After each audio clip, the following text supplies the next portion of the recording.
په هیواد کې د کرونا د مثبتو پیښو شمیر 140 ته رسیدلی. پرون د ورځې تر پایه په هیواد کې 29 نورې مثبتې پیښې ثبت شوي چې په دې سره د ټولو مثبتو پیښو شمیر 140 ته رسیدلی دی. د دې پیښو ډیره برخه په هرات ولایت کې ثبت شوې ده.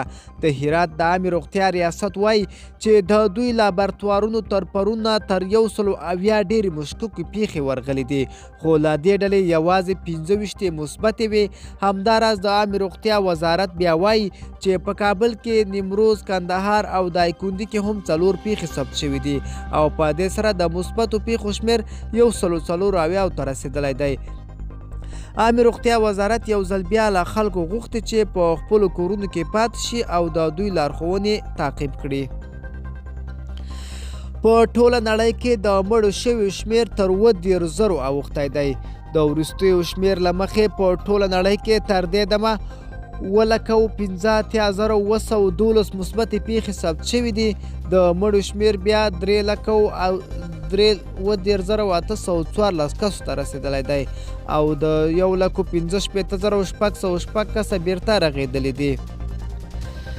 د راپورونو له مخې امریکا د مثبتو پیښو له اړخه لا هم د لیست په سر کې ده او 1,04,248 کسه تر دې دمه په امریکا کې په کرونا اخته شوي دي. همداراز په دغه هیواد کې 3,144 کسه کرونا مړه کړي دي. په ایټالیا کې د مړو شمیر بیا 11,591 ته رسیدلی او مثبتې پیښې بیا 1,19,019 ته رسیدلي دي.